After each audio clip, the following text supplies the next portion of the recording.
It's time for a concept party. We have not one, not two, but three killer concepts, and the last one, I still don't know how to describe the last one. Stick around.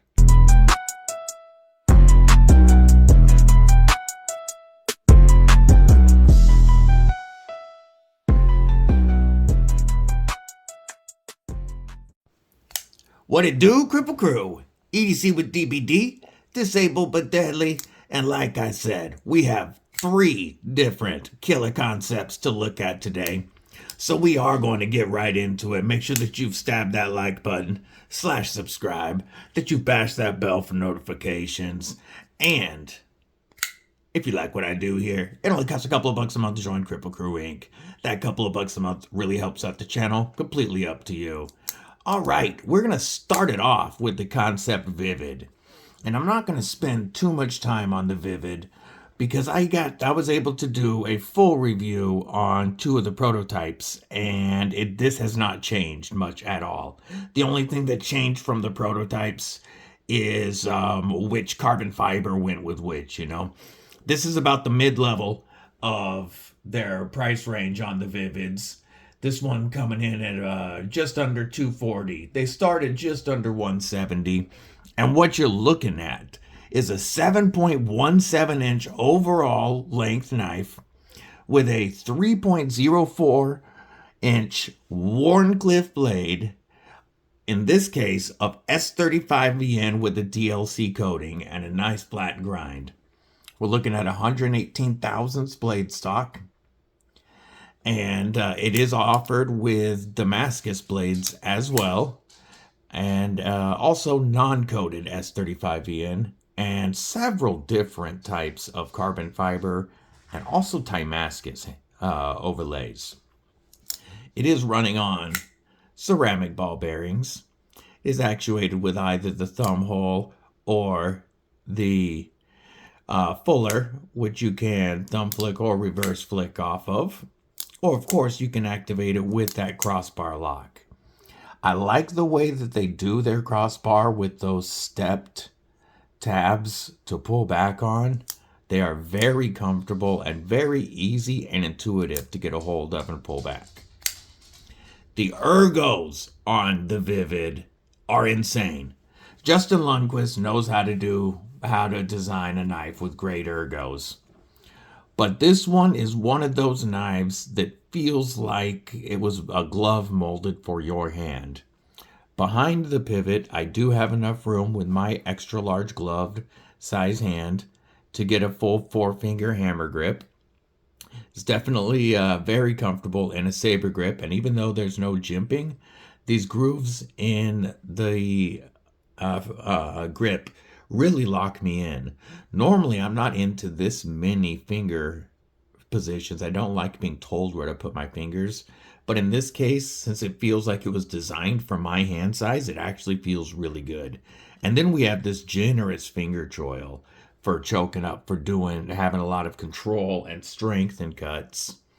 It's also very comfortable in a pinch grip, and being a Wharncliffe blade, it's very easy to get that tip down for any type of precision, detail, or utility cuts. Kansept knives always come plenty sharp, and this full flat grind has some awesome geometry. You have a sharpening choil, and you have a plunge grind that starts right here and ends almost immediately. That is done fantastically well. And then all of this is sharpening life. So the odds of you having to cut in your own sharpening choil are pretty low. I love the continuous curve of the knife. If you watch my channel at all, you know I'm a fan of that because of the way it fits in hand.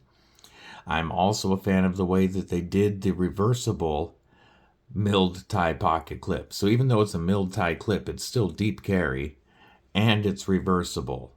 That is done very well. Okay, my main negative about this knife. Spring tension.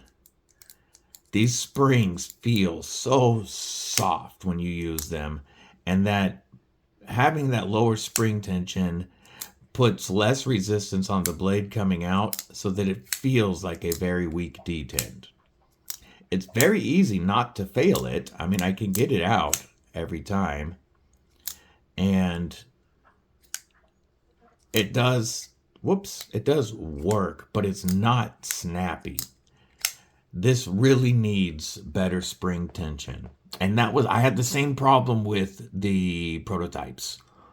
If this was mine, I would either change out the springs or stretch these springs out. They do send an extra set of springs, and I don't know if those are any thicker.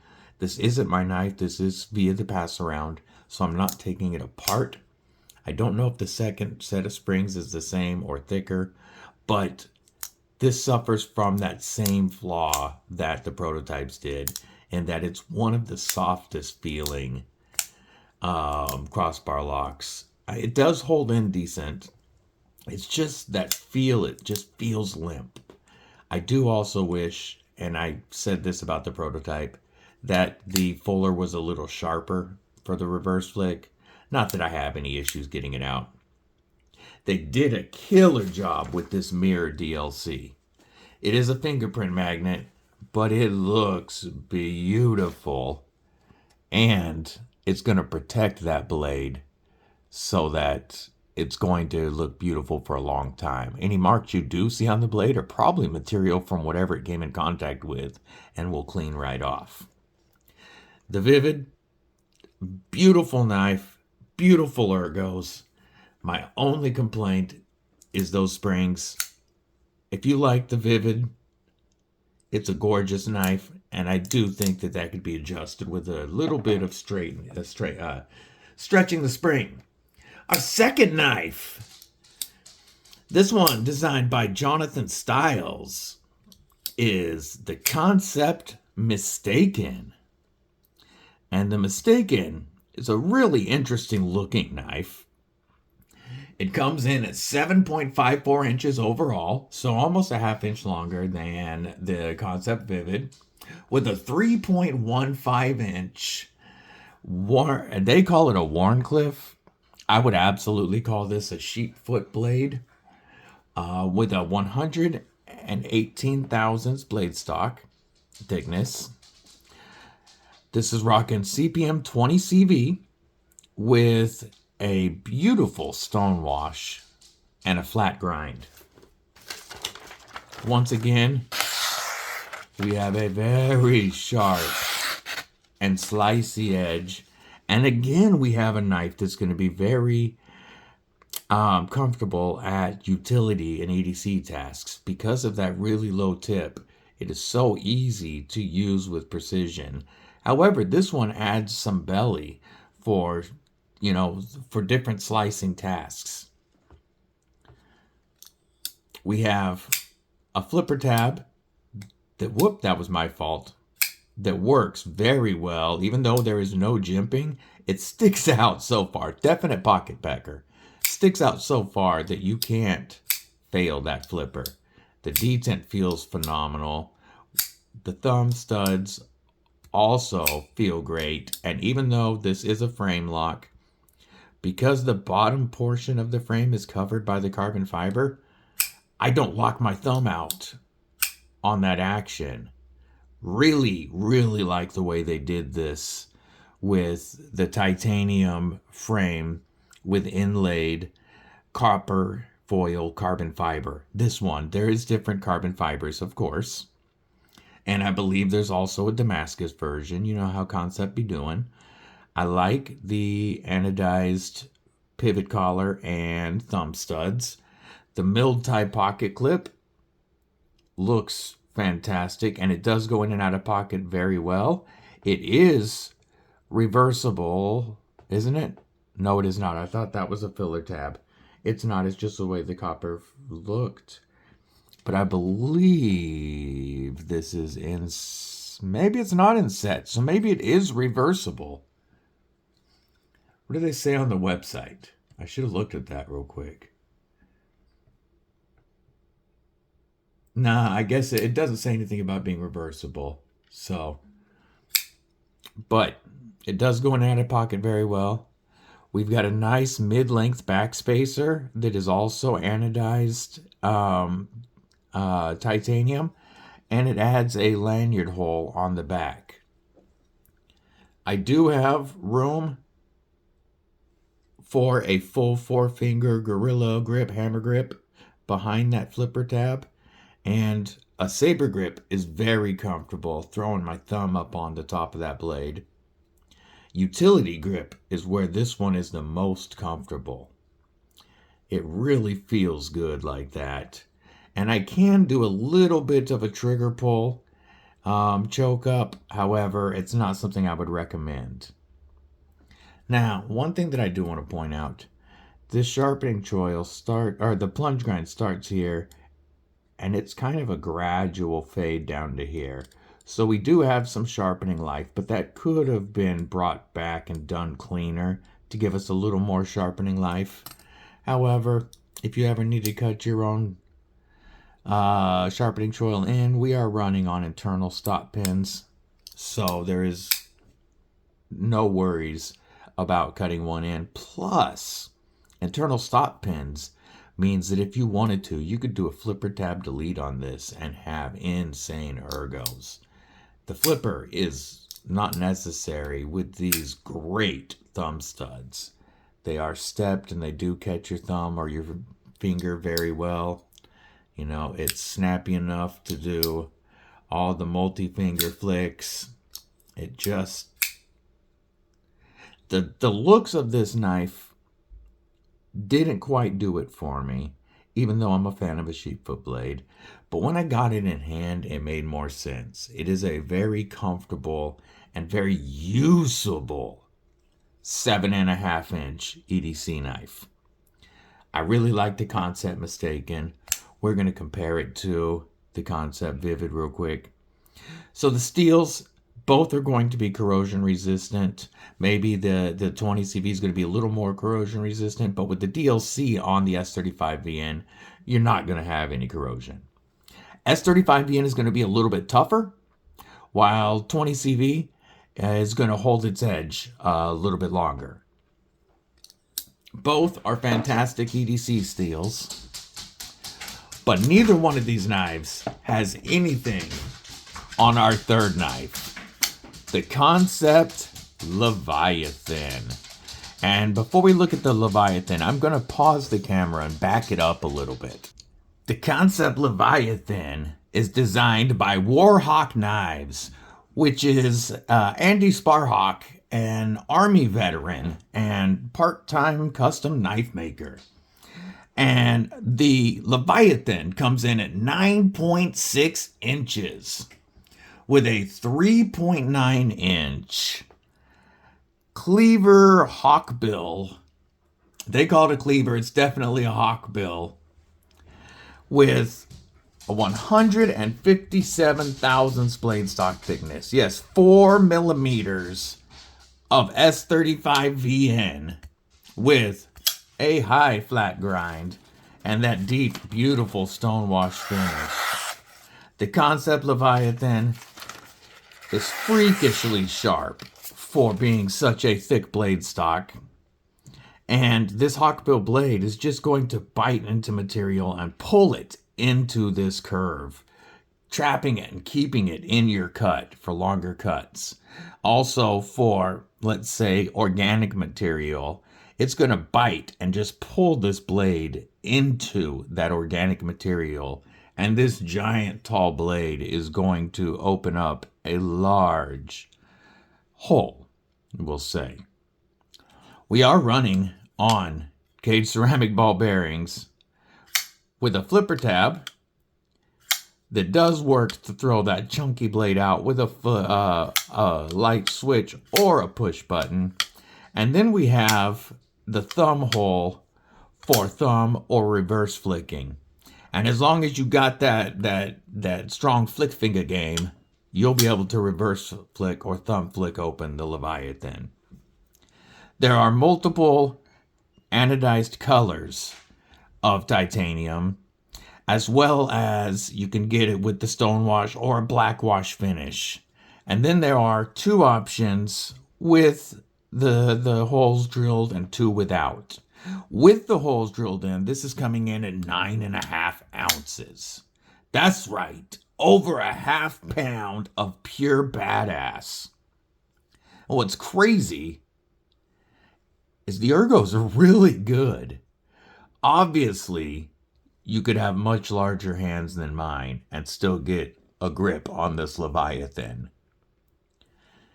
And I can comfortably hold it in this saber grip. But where it's really comfortable is using this generous finger choil.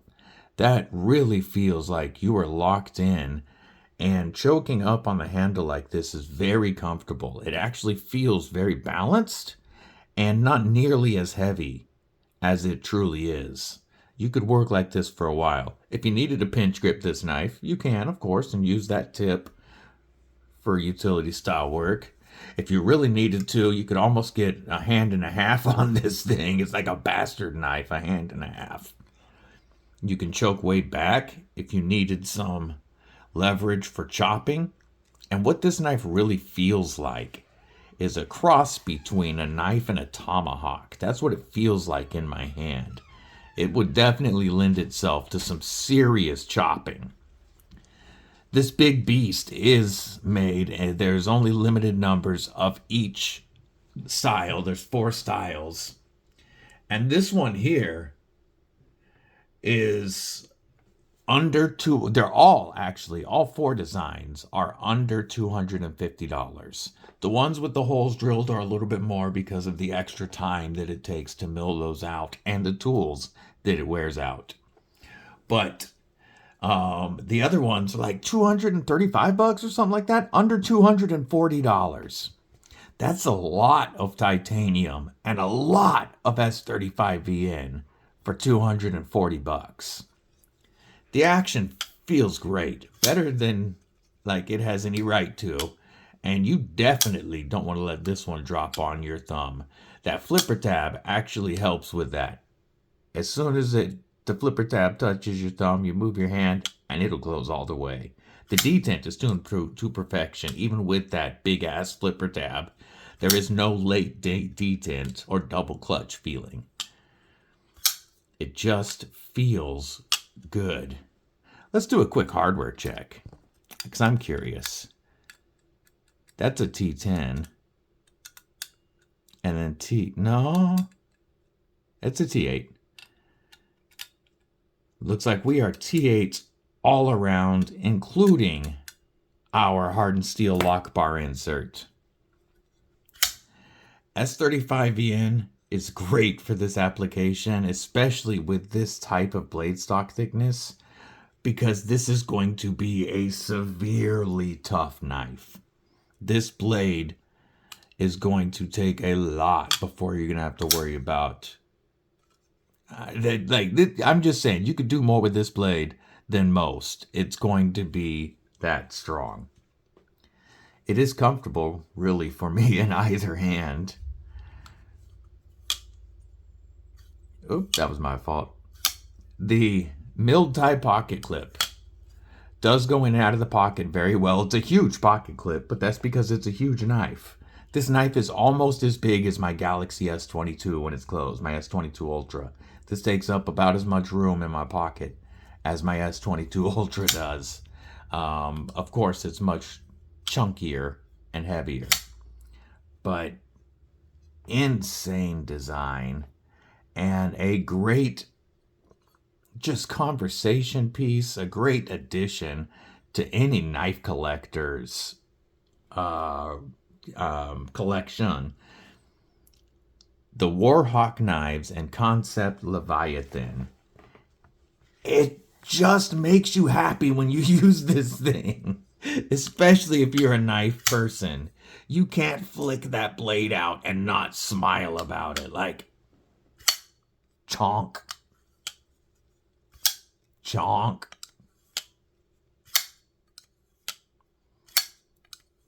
Listen to that. That sound is great.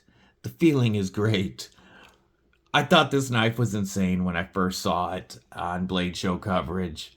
Getting it in hand, I still think it's insane. but I love it. So we'll compare it real quick. Here is the Kansept Vivid. Here is the Mistaken.